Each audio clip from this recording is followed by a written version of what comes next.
세 번째 시간에는 천사보다 신분상 예수의 신분이 천사보다 우월하다.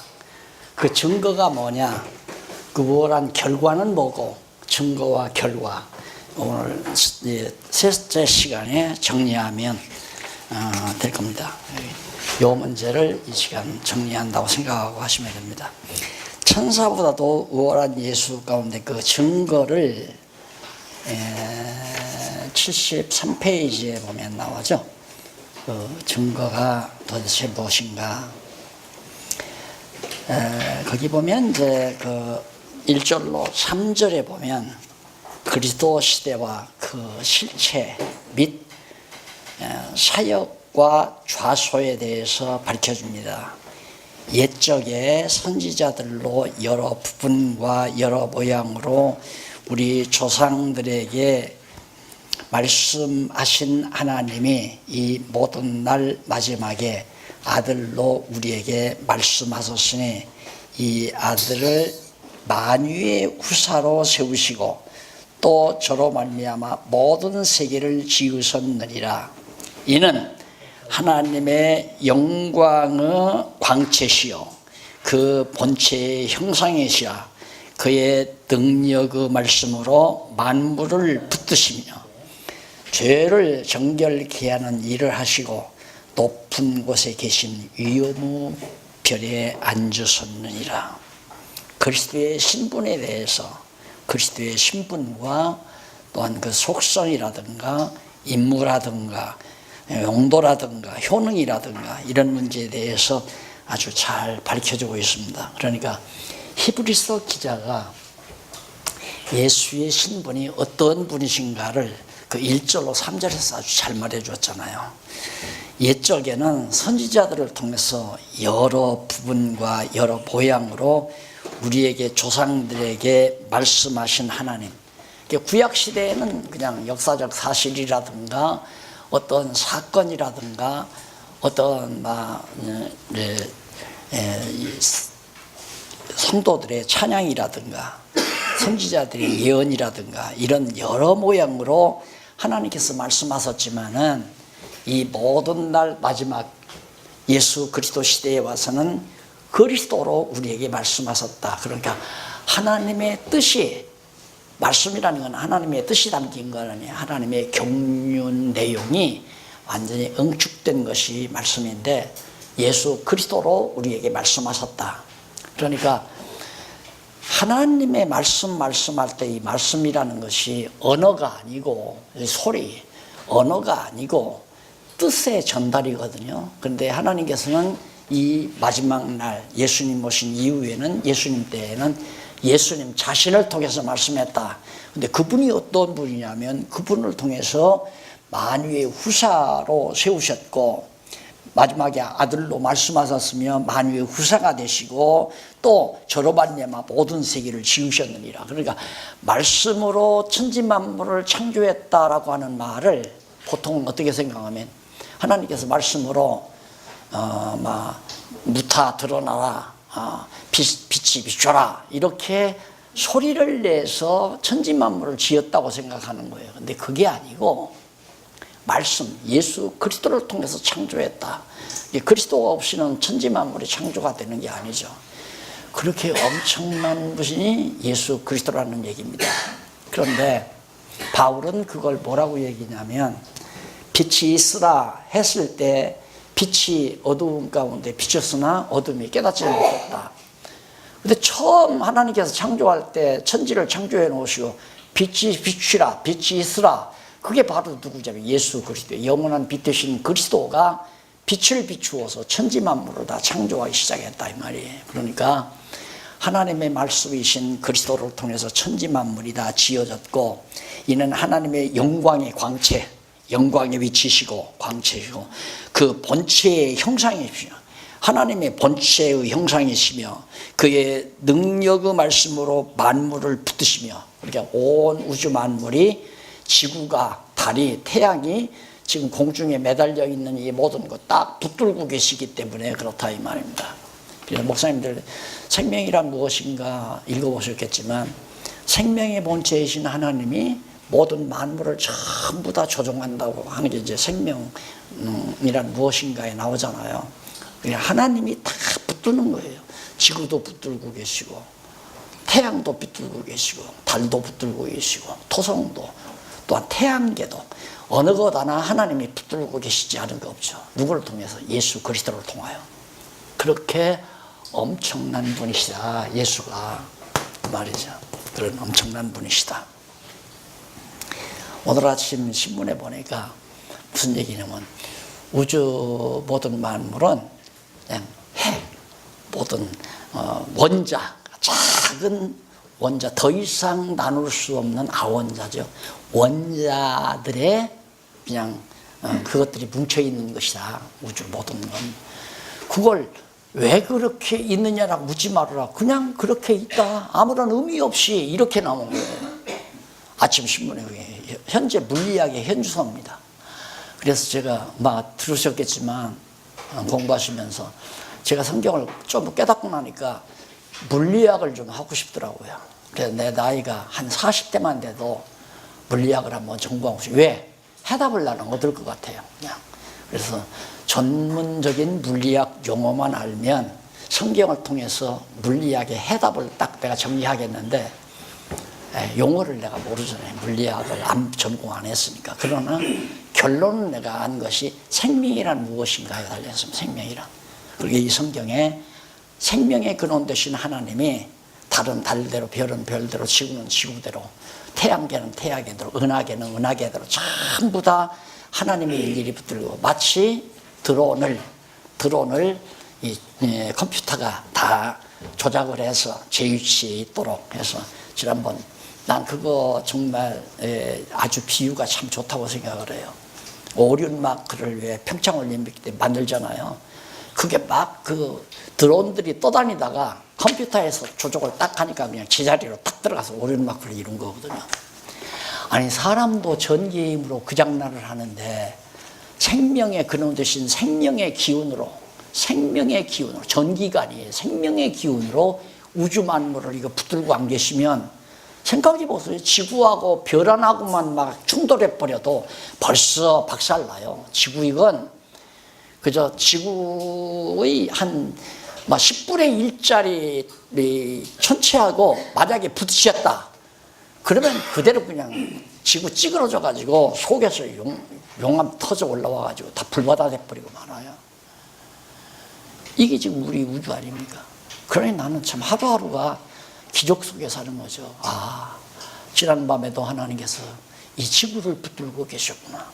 여전히 제 시간에 정확하게 아침이 오고 저녁이 오고 이렇게 하나님께서 다 조정을 하시니까. 자, 그 다음에 넘어가서 그런 이제 그 자세한 것은 그 목사님들이 좀 그냥 읽어보시고, 제가 강의하는 건 대충 흐름을 말합니다. 이렇게 안 하면 진도가 안 나가요. 꼭 강의 들으시고 한 번 더 복습을 하세요. 시간 나는 대로 펼쳐놓고 한번 읽어보시면.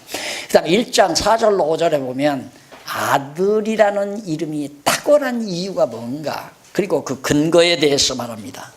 예수가 하나님의 아들이다. 그렇게 우주와 만물을 다 주관하시고 다스리시는 전능하신 하나님의 아들이 예수인데, 그 이름의 탁월함, 그걸 말하는데, 4절 저가 천사보다 얼마큼 뛰어나면 저희보다 더욱 아름다운 이름을 기업으로 얻으시미니, 하나님께서 어느 천사에게 준 천사 누구에게 네가 내 아들이라 오늘날 내가 너를 낳았도다 이렇게 한 천사가 있느냐? 없다 이 말이에요. 천사는 부리는 종이지 아들이 아니다 이 말이에요. 그러나 예수는 하나님의 아들이라 일컬었다. 그럼 우리는 낳았다라고 하는 것이 엄마가 자녀들을 낳은 것처럼만 생각을 하니까 이게 이제 참 답답한 거예요. 그래서 이제 삼위일체 이해하기가 참 어렵지만은, 여기서 하나님이 낳았다는 것은 완전히 하나님이나 같다는 얘기입니다. 하나님과 같은 얘기예요. 그래서 하나님으로부터 나왔다. 하나님의 분신이다 이 말이죠. 하나님이시다. 그래서 아들이라고 말한다. 그러니까 천사들에게는 아들이라고 한 적이 없다. 그러니까 아들과 종은 완전히 어떻게 다른가? 아들은 유업을 이을 자 아닙니까? 그러니까 하나님의 나라를 하나님이 창조해서 그 나라를 누구에게 유업으로 주냐면 아들에게 주는 거죠. 교회 머리 되신 예수 그리스도에게 하나님의 나라를 맡겼다 이 말이에요. 다 아들의 유업을. 그러나 종은 유업을 받지를 못하잖아요. 예를 들어서 아들이 있고 회사 사장님이 회사를 만들어 가지고 경영하다가 나이가 들어서 세상을 뜨게 됩니다. 근데 거기는 뭐 밑에 부사장도 있고 뭐 다 있잖아요. 일꾼들이 다 있는데 어느 회사 사장이 그 회사를 부사장이나 안 그러면 다른 사원에게 내미는 법이 없잖아요. 자기 아들에게 그 사업을 물려주잖아요. 똑같다 하나님께서. 아들은 유업이 있는 자고 종은 유업이 없다. 그렇게 다르다. 그래서 그만큼 천사보다 우월하다. 신분상 천사보다 우월하다. 그 말이 천사보다 우월하다. 이제 2장 1장에서 2장까지. 그 다음 1장 6절로 9절에 보면 천사들과 아들의 인물을 비교해서 이름의 탁월함, 아들이라는 이름이 얼마나 탁월한가. 또 맏아들을 이끌어 세상에 다시 들어오게 하실 때에 하나님의 모든 천사가 저에게 경배할지어다. 그러니까 아들은 경배를 받는 자고 천사는 경배를 하는 자고 상대가 안 되잖아요. 그런데 유대인들은 천사를 숭배한다며. 천사 숭배. 그러니까 너희들 잘못된 거다. 또 천사에게 관하여는 그는 천사들을 바람으로 그의 사역자들을 불꽃으로 삼으시느니라 하셨으되 아들에 관하여는 하나님이여 주의 보좌가 영영하며 주의 나라의 홀은 공평한 홀이니이다. 자, 아들은 군왕, 만왕의 왕이시고 완전히 그 홀, 왕의 홀로서 다 다스리시고 통치하시고, 그 다음 천사들은 바람으로도 쓰고 그 다음 불꽃으로도 활용하고, 활용하는 도구다 이 말이에요. 도구. 예수 그리스도는 정말 군왕이시고 왕이시고, 그러니까 비교가 안 된다. 하나님이 그러면서 9절 내가 의를 사랑하고 불법을 미워하였으니 그러므로 하나님 곧 너희 하나님이 즐거움의 기쁨을 내게 주어 내 동료들보다 승하게 하셨도다 하셨고, 그러니까 예수 그리스도를 천사들보다 훨씬 더 우월하게 승하게 그렇게 하셨다, 그런 얘기거든요. 그 다음 넘어가서 10절로 14절. 창조주는 영존하지만 천사들은 부리는 영이라고 밝혀줍니다. 거듭 강조하잖아요. 또 주여 태초에 주께서 땅의 기초를 두셨으며 하늘도 주의 손으로 지으신 바라 그것들을 멸망할 것이나 그것들은 다 멸망할 것이지만은 오직 주는 영존할 것이요. 예수 그리스도는 영존한 분이고 영원전부터 존재하는 분이지만은 하늘과 땅 그 위에 모든 것들은 다 지으신 것들은 멸망될 것들이다, 사라질 것들이다 이 말이에요. 그러면서 의복처럼 갈아입을 것이요. 그러니까 결국 낡아지는, 그렇게 지음받은 이 시간세계의 유한한 피조물들은 다 갈아입을 옷들이에요. 갈아입을 옷. 그리고 에덴 동산에서 타락하기 이전의 아담도 그 몸 가지고는 안 돼요. 생명과를 따먹어야 그 몸이 영원히 사는 몸이지, 생명과를 안 따먹으면 그 몸도 반드시 갈아입어야 할 몸이에요. 타락하기 이전의 아담의 몸도. 그러니까 지음받은 어떤 것이라도 이미 하나님의 계시가 끝나면 다 변화를 받거나 갈아입어야 될 몸이지만은 예수 그리스도는 영원하신 분이다, 영존하신 분이다. 그러면서 그 다음에 보면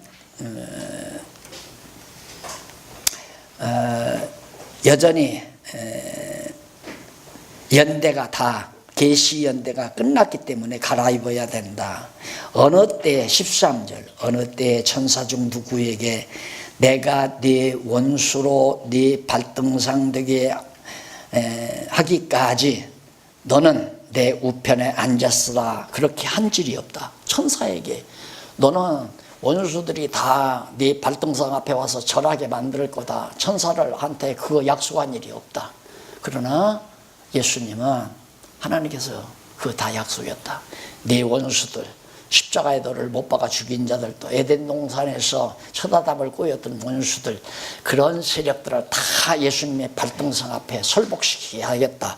그렇게 예수님에게는 약속하지 않았냐. 그러니까 천사 그건 아주 예수님과 비교가 안 된다.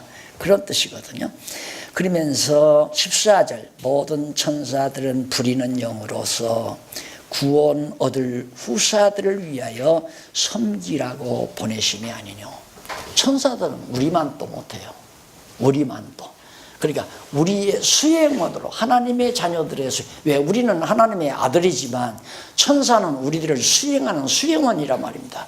그런데 유대주의자들은 천사를 숭배하니까 웃기지 말라 이게. 이거 거짓말이다. 이거 잘못된 거다.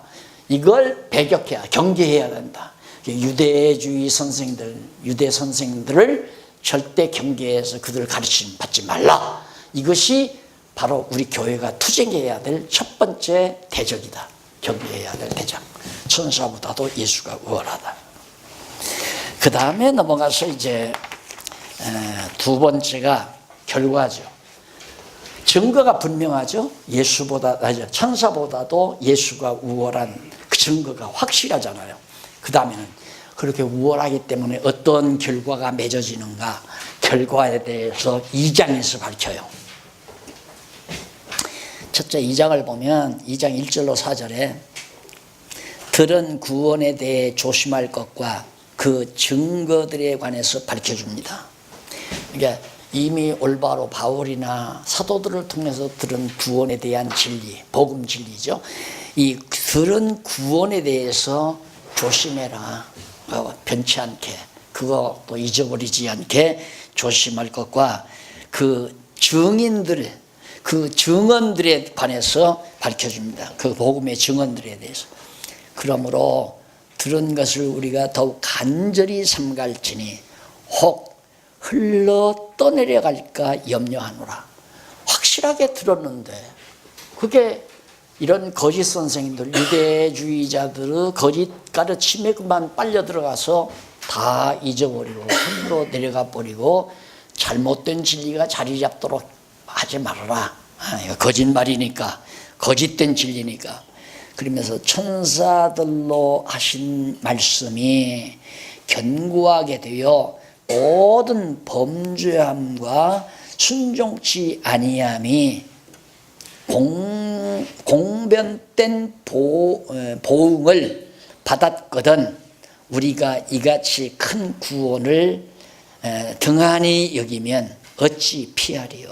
이 구원은 처음에 주로 말씀하신 바요 들은 자들이 우리에게 전한 바니 하나님도 표적들과 기사들과 여러 가지 능력과 및 자기 뜻을 따라 성령이 나누어 주신 것으로서 저희와 함께 증거하셨느니라. 그러니까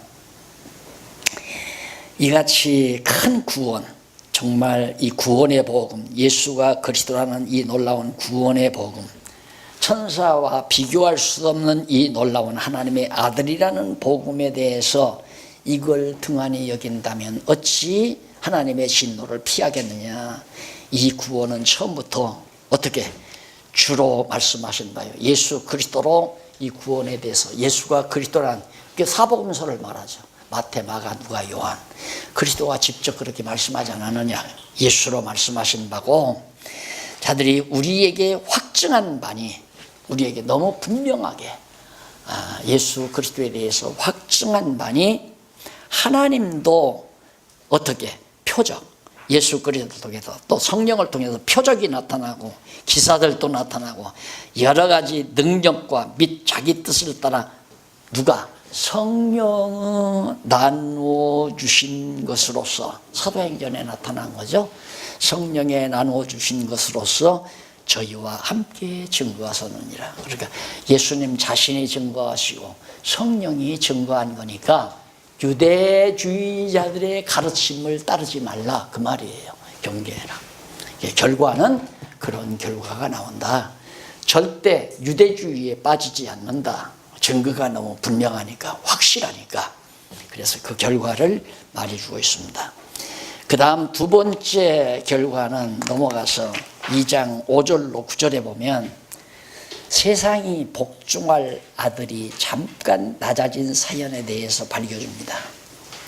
온 세상이 그리스도에게 복종을 당해야 되는데 그리스도가 낮아졌잖아요. 우선 출생할 때부터 목수의 아들로, 천박한 요셉이라는 한 목수의 아들로 세상 사람들이 보기에 그렇게 태어났고, 태어난 장소도 말구유에, 베들레헴 말구유에 낮게 태어났고, 또 자라서도 천대를 받고, 동네 사람들에게도 천대받고, 가족에게도 천대를 받고, 나중에는 버림을 받아 십자가에 못 박혀 죽기까지 하셨고, 이렇게 세상이 복종할 아들이 잠깐 동안 낮아졌다.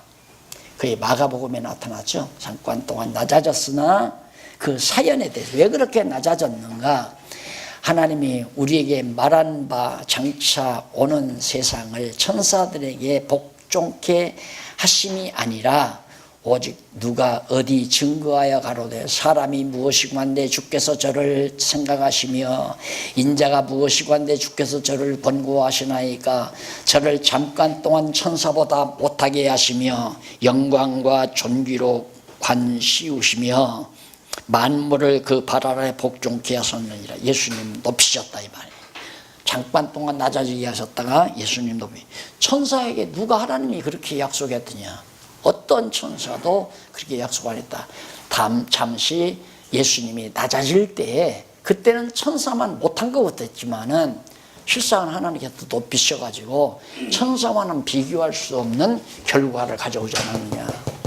천사와 비교가 안 된다 말이에요. 그러면서 못하게 하심을 입은 자 곧 죽음의 고난받으심을 인하여 영광과 존귀로 관쓰신 예수를 보니 이를 행하심은 하나님의 은혜로 말미암아 모든 사람을 위하여 죽음을 맛보게 하려 하십니다. 왜 예수님을 그렇게 낮아지게 해서 처참하게 십자가에 못 박혀 죽게 만들었는가? 오늘 우리들을 대신해서 죽게 하신 것이다 말이에요. 그렇게 낮아졌다고 해서 천사보다 못하다고는 안 된다. 다 잠시 우리의 대속주가 되게 하시려고, 대속물로 되게 하시려고 잠시 천사보다 못하게 하셨지만은 다시 부활하게 해서 하나님의 높으신 보좌 우편에 앉혀놓지 않았느냐. 그러니까 천사와는 비교가 안 된다. 그래서 결과는 그런 엄청난 결과를 가져온 것이다. 그런 얘기. 그 다음에 넘어가서 2장 10절로 13절에 보면 많은 아들의 온전케 되어 형제와 자녀된 근거를 알려줍니다. 그러면 예수 그리스도가 한 번 그렇게 되심으로 우리들이 다 자녀가 된 거죠. 그러니까 우리는 천사보다도 훨씬, 우리가 천사를 부리는 자네요. 우리가 천사를 부리는 자. 수행원으로 쓴다 이 말이에요. 막 김정은의 차 이렇게 할 때 막 그 수행원들이 옆에 서서 막 뛰잖아요. 김정은이 편안히 고급차 타고 슬슬 굴러가는데 수행원들이 뛰잖아요. 왜? 김정은이 다치지 않게, 김정은이 보호하느라고. 그게 우리가 믿어져야 든든합니다. 우리는 지금 육신의 눈을 가지고 있으니까 천사들이 우리를 호위하는 거 안 보이잖아요. 근데 호위한다 이 말이 지금. 왜? 거듭나고 중생해서 하나님의 자녀가 됐으니까 반드시. 그러니까 대통령 아들도 이제 다 뭐 보호해주고 가족도 보호해주고 뭐 대통령 끝났어도 다 한동안까지는 다 거기 다 정보원들이 다 지켜주잖아요. 그런 것처럼 하나님께서도 예수 그리스도를 통해서 우리가 다 모두가 다 아들들이 되고 보니까 천사가 우리를 지키는데 우리는 그게 안 보이니까 항상 두려워 떤다 이 말이에요. 두려울 거 하나도 없어요. 두려워할 필요가 없어요. 굶어 죽을까 봐, 병들어 죽을까 봐, 누가 때려 죽일까 봐, 손해볼까 봐, 이거 다 하나 두려울 게 없다 말. 왜? 천사가 지켜주시니까. 그러니까 목사님들만 지키는 게 아니라 성도들도 그걸 지킨다. 천사들이. 그러기 위해서 하나님이 천사를 지어놓은 것이다. 그러니 어떻게 너희들은 천사를 숭배하느냐? 어떻게 천사들의 보호를 받아야 되고 천사들로부터 경배를 받아야 될 우리인데 너희들은 천사를 숭배하도록 교인들, 백성들을 가리키느냐? 거꾸로 가리키는 거예요. 거꾸로. 그래서 바로 히브리서 기자가 그걸 지적하고 있는 겁니다. 그러면서 11절에 보면 걸어가게 하시는 자와 걸어가게 함을 입은 자들이 다 하나님께서 난 자와 하나에서 난 자라. 그러므로 형제라 부르시기를 부끄러워 아니하시고. 아까도 제가 그랬잖아요. 이제 뭐 사제지간이다 이게 아니고 이제는 형제 아니에요. 우리가 다 그리스도 안에서는 형제. 조금 더 이제 사역하는 의미에서 함께 이 진리 전쟁에 같이 동참한다면 전우죠. 전우. 이게 같은 대적을 놓고 공격해 가니까 동역자 아니에요. 전우. 함께 싸워가는 전우. 그런데 평안하게 그냥 알고 살아가는, 그러니까 교인 중에 그게 있잖아요. 제자가 있고 형제가 있고 그 다음 동역자가 있고. 동역자는 나를 위해서 하는 게 아니라 그리스도를 위해서 자기 삶을 살아가는 자. 그러니까 동역자만 살아가는 게 아니라 형제도 살아가는 거죠. 그게 똑같은 거예요. 부모님이 집이 없어요. 집이 없는데 오형제가 모여서 아버님 집이 없으니까 아파트 한 채 한 20평짜리 사드립시다. 이제 뭐 형제가 제안하든가 큰아들이 제안한다 이 말이에요. 그리고 오형제 가운데 아직 새빵살이 하는 셋째 아들도 있고 집 없이 막 겨우 어떻게 남의 단간방에서 살아가는 막내 아들도 있고. 그럼 너는 그만둬라. 형제는 형제지만 동역은 못하는 거죠. 그러니까 첫 아들하고 둘째 아들하고 넷째 아들하고 그러면 우리 형님은 5천만 원 내고 형님은 3천만 원 내고 그 다음 넷째는 2천만 원 내서 1억 가지고 아파트 한 채 20평짜리 사서 드립시다. 그건 동역자죠.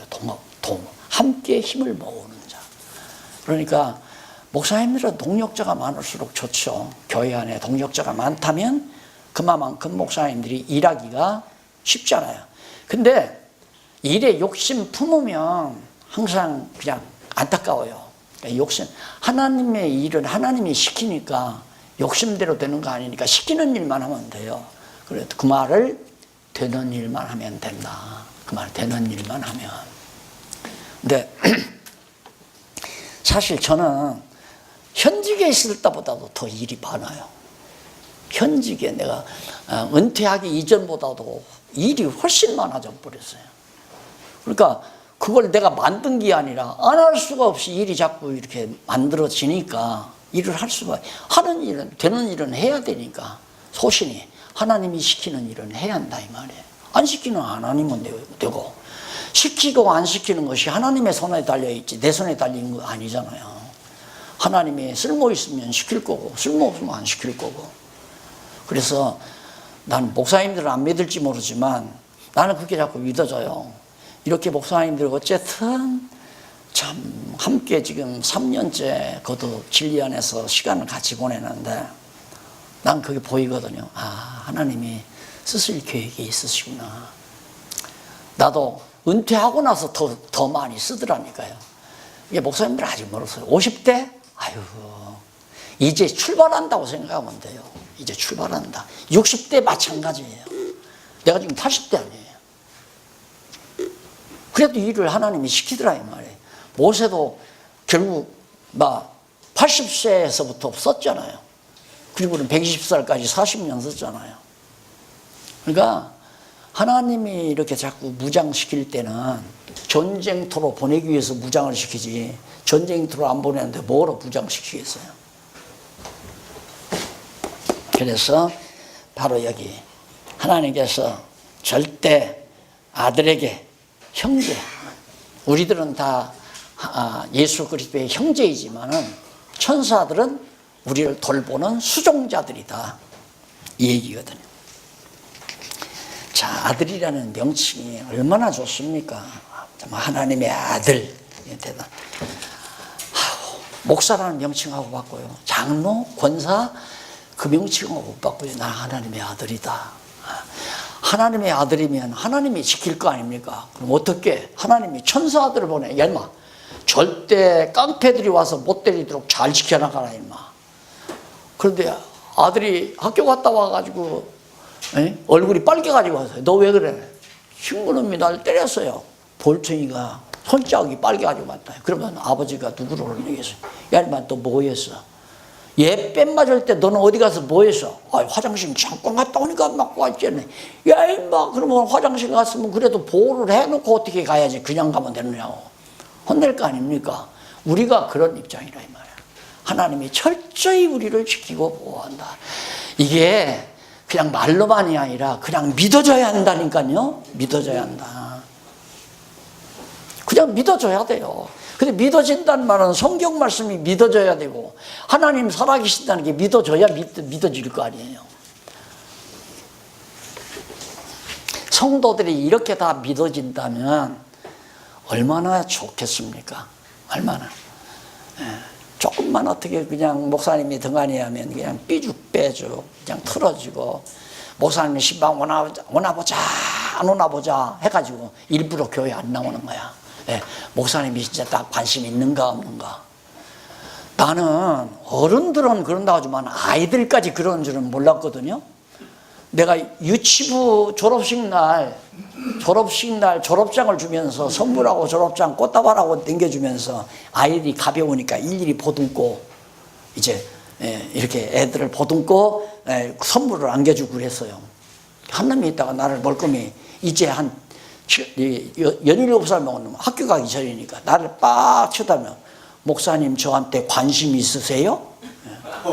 와, 진짜 나한테 관심이 있느냐 이거야. 왜 지금까지 아무 관심 없더니만 이렇게 관심 있는 척 하냐 그 말이거든요.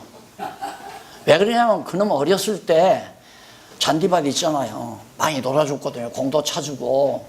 그랬더니 점점 이름이 갈수록 또 가까이 그놈만 가까이 할 수가 없잖아요. 그랬더니만 섭섭했던 거예요. 교회 와도 절 쳐다도 안 보는 것 같고 절 찾지도 않고 공도 같이 안 차주고 놀아주지도 않고. 그러다 갑자기 안아주니까 목사님 나한테 관심 있으세요? 완전히 놀랐죠 내가. 하나님께서 우리에게 눈동자처럼 우리를 살피신다고 그랬잖아요. 그 기도할 때는 그렇게 해요. 하나님 아버지 감사합니다. 지난 한 주간도 우리를 눈동자처럼 살펴주시고 보호해주신 하나님 아버지 감사합니다. 아멘, 아멘. 속으로 그러지만 그 말하는 순간 끝나요. 눈동자는 무슨 눈동자. 그냥 일주일 내내 딴짓하다가 또 와가지고 장로님이나 목사님이 기도할 때는 그때야 눈동자처럼 얼마나 좋을까. 그런다면 좋기는 좋지만 안 믿어집니다. 아멘. 예, 그렇게 믿어질 때까지 하나님께서 우리의 신앙을 길러놓는데 우리들이 하나님의 말씀을 철저히 가르쳐 주어야 성도들이 믿을 거 아닙니까? 안 가르쳐 주면 안 믿죠. 천사는 우리의 수행원이다. 2장 14절로부터 18절. 혈육에 속해 마귀를 멸하고 형제들을 구속하신다고 알려줍니다. 자, 혈육에 속해서 마귀를 멸하시고, 우리 혈육에 속한 마귀를 다 하나님께서 다 전부 다 멸하시고, 하나님 아들의 형제들, 그리고 우리는 예수님의 형제 아니에요. 그리고 예수님이 형님이죠. 큰 형님. 우리는 다 동생들이고 형제들이니까 하나님의 자녀들 아니에요. 왜 하나님의 자녀들 다 우리 안에 그리스도의 영이 없으면 그리스도의 사람이 아니라 그러잖아요. 그러니까 하나님의 영이신 그리스도의 영이 우리 각자에게 있을 때 우리는 다 형제가 되는 거죠. 아버지의 피를 받은 자라야 형제가 되잖아요. 아버지의 생명을 받은 자라야. 또 하나님의 아들의 생명을 받은 자가 하나님의 영이 함께하는 거니까 형제가 되는 거고. 우리의 위치가 그런데 어째서 너희들은 천사를 자꾸 숭배하라고 가르치느냐. 지금 그런 얘기란 말입니다. 읽고 한번 전합시다. 자녀들은 혈육에 함께 속하였음에 자녀들은 혈육에 함께 속하였음에 그도 또한 한 모양으로 혈육에 함께 속하심은 사망으로 말미암아 사망의 세력을 잡은 자 곧 마귀를 없이 하시며 또 죽기를 무서워함으로 일생에 대하여 종노릇하는 자들을 놓아주려 하심이니 이는 그러니까 예수님께서 육신의 몸을 입고 우리 안에 오신 것은 우리가 혈육에 속했기 때문에 그래서 내가 그 비유를 그렇게 들잖아요. 여름날 그늘 밑에서 이렇게 좀 쉬노라면 이제 우기가 있잖아요. 장마가 지기 위해서 우기가 있으면 개미들이 낮은 데서 높은 데로 이사를 가요. 벌써 땅의 모든 징조를 보고 개미들은 알아요. 아, 장마 진다. 그러니 여기 낮은 데 있다가는 우리 다 떠내려간다. 그래가지고 높은 데로 이사를 갈 때 먹이 준비해 놓은 거 다 물고 가잖아요. 갔다가 또 와서 나르고 또 와서 나르고. 그럼 그걸 보고 안타깝잖아요. 그러면 나뭇가지를 이렇게 들고 야, 너 그렇게 힘드냐? 내가 옮겨다 줄게 하고 조금 건들기만 하면 놓고 다 도망가 버린다. 놓고 다 도망가. 그러면 내가 정말 개미를 도와주려면 내가 개미가 안 되면 개미가 못 알아와요. 그러니까 예수님께서 육신의 몸을 입고 우리에게 온 것은 우리가 못 알아보니까. 하나님은 사랑해서 우리에게 사랑을 전달하려고 하는데 우리는 그걸 못 알아보니까 육신을 입고 사람이 되셔서 그가 피 흘려 십자가에 죽으신 거죠. 그래서 우리에게 사랑을 확증해 주는 것과 같다. 지금 그 얘기를 히브리서 기자가 말하는 거예요. 그러면서 마귀를 다 멸하시며 15절 또 죽기를 무서워함으로 일생에 매여 종노릇하는 모든 자들을 놓아주려 하시미니 우리를 죽지 않게 다 사망에서 놓아주려고 사망 권세에서 해방시키려고 이는 실로 천사들을 붙들어 주려 하심이 아니고 천사들을 붙들어 주려고 하는 게 아니다. 오늘 하나님의 아들인 우리들을 붙들어 주려고 한 거지. 오직 아브라함의 자손을 붙들어 주려 하심이라. 그러므로 저가 범사에 형제들과 같이 되심이 마땅하도다. 우리와 같이 육신을 입고 오신 것이 마땅하지 않느냐. 아브라함과 다윗 자손 오신 게 마땅하다 이 말이에요. 이는 하나님의 일에 자비하고 충성된 대제사장이 되어 백성의 죄를 구속하여 하심이라.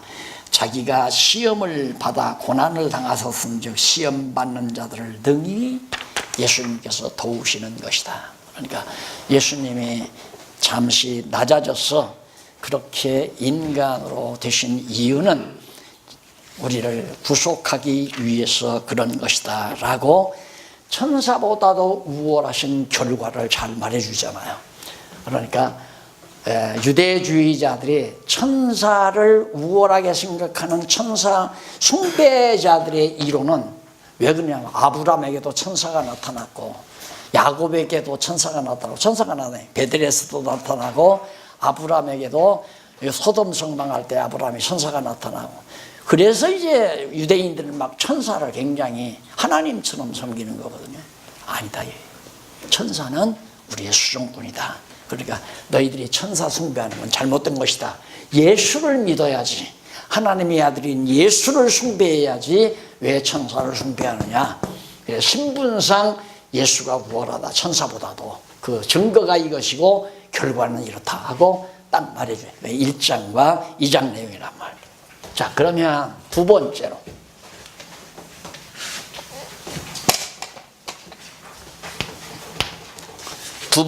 는 죄송합니다. 신분상 우월하신 가운데 여기는 천사보다 이게 1장과 2장이죠. 그 다음 두 번째는 모세보다. 이게 이제 3장부터 4장 13절까지.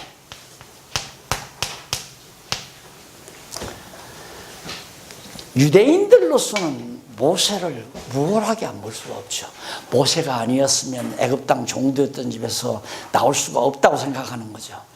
그러니까 완전히 그 유대인들이라고 하는 것은 인본주의적이고 형식주의고 제도적이고 의식주의고, 이래서 이제 모세를 굉장히 우월한 존재로 모세를 섬기는 거예요, 쉽게 말하면. 그래서 토라이죠, 토라. 창세기, 출애굽기, 레위기, 민수기, 신명기, 그걸 굉장히 중요하게 생각하는 것이 그 모세오경이라 해가지고, 그 유대인들 사사이거든요, 모세오경. 그래서 그걸로 탈무드라고 하는 법전을 만들어 놨잖아요. 모세오경을 아주 세밀하게 또 자기들이 설명해 가지고 탈무드 법을 만들어 놨어요. 그걸 가지고 이제 유대주의자들이 하나의 이제 집단 세력을 구축해 가지고 그 탈무드 법에 의해서 백성들을 다스리는 거 아닙니까? 오늘날 우리가 개신교도 성경을 잘 알지도 못하고 성경이 소중하다 말은, 성경이 굉장히 권위 있다라고 말해놓고는 성경은 모르니까 성경 대신 교회 헌법을 만들어 놓고 헌법 가지고 교인들을 다스리는 게 똑같아요, 방법이. 이게 구약시대 오경에 대한 깊이를 모르니까 오경을 랍비들이 그걸 해석을 해가지고 해석해서 탈무드라는 법전을 엄청나게 많은 분량의 법전을 만들어서 그거 가지고 이제 대한민국 국법으로 백성들을 다스리듯이 탈무드 법으로 유대인들을 예수님 당시에 다스려 왔단 말입니다. 그러니까 그게 계속 남으니까 히브리서 기자는 모세 아무것도 아니다 이 말이야. 예수님에 비하면 아무것도 아니다. 신분상 정말 비교가 안 된다, 모세하고 예수님하고는. 그러니 너희들이 모세를 숭상해가지고 모세오경에 근거한 탈무드 법으로 백성들을 다스린다는 건 론센스다 이 말이에요. 말도 안 되는 거다. 첫째, 우월성에 대한 증거입니다. 증거. 두 번째, 역시 결과죠. 정말 이 성경이 이렇게 논리적으로 된 것을 너무너무 논리적으로 잘 썼잖아요. 이렇게 박사론을 쓰면 그냥 통과 안 될 수가 없죠. 이런 논리가 어디. 이렇게 정난하게 논리를 전개해가지고 확증을 시키면 박사 그냥 학위 막 나와야죠, 막 나와. 이런 논리를 가지고 논문 쓴 게 없어요. 지금까지 박사 논문 증거도 시원찮고 근거가 없어요. 근거 없는 증거. 누구가 그랬더라. 그러니까 예를 들면 호킹이 가상에서 했던 말을 근거 잡아서 이제 물리학 지원한 학생이 논문을 씁니다. 그럼 근거를 어디서 잡냐? 호킹은 자기 생각으로 가상을 해서 써놓은 걸 그걸 근거 잡아서 그러므로 여차합니다. 그러면 그건 통과되는 거예요. 그러면 근거가 없는 가상으로부터 출발된 호킹의 이론을 근거 삼아서 쓴 것도 그것도 말이 안 되는 거거든요. 그런데 그렇게 통과해서 한 것이 지금 오늘날 학계에서 근거를 잡아가지고, 그러니까 제가 처음에 이제 대학원 졸업할 때 논문을 쓰라고 해서 기독교 예정론을 썼잖아요. 목사님들 지금 본 기독교 예정론이 그게 대학원 졸업할 때 졸업 논문으로 쓴 것을 좀 각색을 한 거예요. 논문 스타일을 책 스타일로 각색을 좀 한 거예요. 그 내용은 논문 스타일이죠. 심사 교수가 엑셀런트 그래, 엑셀런트 아주 잘했다. 그런데 하나 덧붙이는데 아카데믹하지 못한 것이 흠이다. 아카데믹하지 못하다는 말은 학자들의 이론을 많이 인용을 안 해서 그게 흠이다. 전부 성경적 근거만 다뤘거든요. 성경적인 근거만. 그러니까 목사님들 보시면 제 책 전부 성경 근거 아니에요. 성경 근거는 그건 근거가 너무 분명한 거란 말입니다. 학자들의 것은 가상이었어요. 가상. 그냥 권위로 맞잡는 거예요. 그러니까 지금은 바르트가 이랬습니다 하고 근거 잡으면 박사들이, 아니야, 교수들이 부정을 못해요. 왜? 바르트의 권위가 학계에서 이거니까. 근데 바르트는 자기 생각을 써놓은 거란 말입니다. 그러니까 그게 나는 도저히 있을 수 없는 얘기죠. 그러니까 탈무드라고 하는 것은 구약 성경, 창세기, 출애굽기, 레위기, 민수기, 신명기를 알지도 못하면서 외적인 그 용어들을 자기들 편리한 대로 그걸 갖다가 설명해서 써놓고 그걸 탈무드 법전으로 만드는 거예요. 그러니까 이러니까 너희들 이렇게 살아라 이거예요. 이러니까 법전에 탈무드 법에 이러니까 너희들 이렇게 살아라. 똑같잖아요. 지금 성경도 모르는데 성경 모르는 상태에서 교회 헌법 만들어 놓고 헌법대로 당신들 이렇게 헌법이 이러니까 이렇게 살아라. 그렇게 해놓고는 지금 교회를 다스려간다 이 말이에요. 그러니까 우리 목사님들 참 손해나는 일이지만 손해나는 게 아니에요. 이게 진짜 이득 보는 얘기란 말입니다. 목사님들 누구한테 권력 받았습니까? 교회 통치 권력을 누구한테 받았느냐 이거예요. 아무도 준 사람 없어요.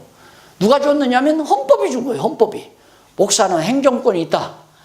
그 다음 인사권이 있다. 재정권이 있다. 다 모든 권한 다 목사가 다 주고 있다. 그 목사가 위임 딱 받잖아요. 모든 교회 권력을 다 목사가 주는 거예요. 거기에 힘을 얻고. 그래서 위임 안 해주면 안 가잖아요. 위임 안 하면 3년에 또 투표해가지고 투표하는 건 나가. 너는. 그러나 위임 목사는 절대 못 쫓아내. 험 없는 한 위임 목사는 못 쫓아내잖아요. 위임 받아놓으면 쫓아내려고 한다? 나 못 나가. 나 위임 받았어. 그러면 그 뒤를 누가 밀어주는가? 총회에서 밀어줘요. 노회에서 밀어주고. 그러면 이제 막 교회가 치열하게 싸움 벌어지잖아요. 당연히 이제 재판이 벌어져요. 어디서? 노회에서. 노회에서 재판 벌어졌는데 노회에서 목사 손들어줘서 이겼어요. 그러니까 억울하잖아요. 장로님들, 교인들이. 그럼 상소를 해요. 총회에 가서 재판을 해요. 그럼 총회에서 좀 지혜로운, 소위 인간적으로 지혜로운 목사님, 그냥 내버리지 마. 목사님 가서 어디서 살으라고. 한 20억만 해줘. 한 20억만 해주면 그 목사님 나가도록 그렇게 할 테니까. 그럼 20억 주면 나가는 거예요. 20억 안 주면 안 나가. 그게 성경에 어디 있냐 이거예요. 그게 성경에. 이래 놓으니까 완전히 교회가 우스운 집단들이 돼버리고 말았잖아요.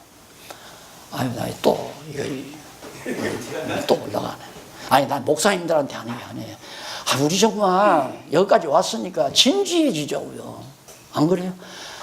정말 하나님의 교회가 제대로 교회대로 돼야지 않아요. 여기 히브리서 기자처럼 아니다. 그건 잘못이다. 모세가 무슨 권능이냐. 모세는 하나님께 받아서 그대로 써는 것 뿐이지. 그런데 모세를 왜 숭상하느냐. 모세에게 주신 하나님 바로 말씀으로 말씀이 육신이 되어 오신 그리스도를 섬겨야지 왜 돌비석에 기록된 문자를 숭상하고 그 문자를 기록한 모세를 갖다가 숭상하느냐. 지금 그 얘기 아니겠어요? 모세보다 우월하다고. 한번 읽어보면 알 거예요. 자, 거기에 한번 우월한 증거, 거기 보면 1절로 6절. 모세는 사환으로, 심부름꾼이야, 사환. 회사마다 심부름꾼이에요, 사환. 사환으로, 예수는 아들로 충성했음에 대해서 말합니다. 당연하잖아요. 그러니까 모세는 심부름꾼이고 예수님은 아들이다. 하나님의 아들. 하나님의 집에서 아들은 주인이지만 사환은 주인이 아니잖아요. 종이지. 그걸 1절로 6절에서 밝혀주고 있습니다. 그러면 간단하죠. 여기서 더 치밀하게 하려면 뭐 양쪽 동그라미 해놓고 모세는 종. 그래서 그게 이제 몇 절부터 몇 절까지 해서 1절로 6절까지 모세는 사환, 예수는 아들. 전혀 비교가 안 된다. 이 얘기. 본문 읽어보시면 다 아시는 3장 7절로 11절. 예수가 모세보다 우월하다는 성경적 근거를 대요. 자, 이런 걸 보면 이제 우리가 글 쓰는 거 목사님들이 쓰는 연습 하셔야 되잖아요. 지금은 젊으니까 나도 그랬어요. 글 쓴다? 그래서 골치 아프게 글 써. 그냥 글은 다음 은퇴하고 나서 나이 든 다음에 그냥 앉아서 편안히 앉아서 책상머리에 앉아서 그때 편안한 마음으로 책 한두 권 쓰면 되지 이 생각하고 살았어요. 근데 그게 아니더라고요. 글은 써야 돼요. 안 써버리다면 생전 못 써요. 글 쓰는 방법이 히브리서에도 나오고 성경 개론 그 자체가 글 쓰는 방법이에요. 성경 개론 그 자체가 논리 아니에요. 이거 봐요. 딱 1절 유대주의에 대한 경계. 첫째, 유대주의에서 신분상 예수가 우월하다. 무엇보다 유대주의자들이 천사보다. 그 다음 두 번째는 유대주의자들이 주장하는 모세보다 예수가 우월하다. 이런 방법으로 글을 쓰기 시작하면 자꾸 열리잖아요. 그리고 강론도 교회에서 이제 강론하실 때 이런 방법으로 자꾸 구상도 하고 준비도 하고 그 다음에 이제 자꾸 열리게 되죠. 그래서 자꾸 글을 쓰셔야 이게 널리 전파돼요. 말만 하는 것은 주일날 바로 교회당에 나온 사람만 듣지만 이제는 뭐 녹화가 되니까 전 세계로 보실 수도 있지만은 글을 써놓으면 천리 밖에서도 볼 수 있고 만리 밖에서도 볼 수 있고 지구 저편에서도 볼 수 있고 그리고 지금도 볼 수 있고 100년 후에도 볼 수 있고. 그래서 여기 예수가 모세보다 우월하다 그냥 예수가 모세보다 우월합니다 하고 얘기하면 안 되잖아요. 그럼 그 근거가 뭐냐? 뭘 보고 너는 그렇게 예수가 우월하다고 하느냐? 그 근거를 대라. 이게 근거를 제시해야죠. 그래서 강론집이 천문단 이런 제목이 딱 나오면 천문단 나오잖아요. 천문단 딱. 이건 의미분해라고 그랬죠. 의미분해. 의미를 담아서 하나하나 토막토막 나누는 분해. 그 다음 두 번째 문단. 이건 내용, 개요. 이 전체의 대강. 쉬운 말로 말하면 몇 장부터 몇 장까지 전체 대강이 무언가 그거 말하는 거. 마지막 문단은 세 번째 문단은 근거. 이렇게 내용이 줄거리가 분해가 되는데 의미 분해가 되는데 그 내용 줄거리는 바로 이렇습니다. 그러면 이 내용의 줄거리 내용의 근거는 뭐냐? 어떤 근거에서 이런 내용이 나오느냐? 근거 제시를 세 번째 딱 나오잖아요. 그러니까 이것만 딱 읽어봐도 목사님들은 성경 다 아니까 성경 내용을 다 대충 알고 계시니까 이것만 보아도 이게 저 서론이죠. 서론에 쭉 나오는 얘기. 이것만 보아도 바로 성경의 흐름을 그렇구나. 그게 목사님들이 강의를 준비하실 때도 이건 꼭 참조를 하셔야죠. 이거 딱 참조. 이것만 준비해놓고 딱 펴놓고 나가서 목사님들은 강의할 수 있죠. 한번 이렇게 딱 듣고 나면 이런 거구나. 그럼 쭉쭉쭉쭉 그렇게 해서 성도들의 두뇌가 열리게 되면 그다음 그런 내용이 아니면 들어오질 않아요. 성도들이. 그러니까 못 떠나는 거예요. 어디 가서 들을 데가 없으니까. 그래서 그만큼 성도들의 두뇌를 키워놓는 거죠. 발전시키는 거고.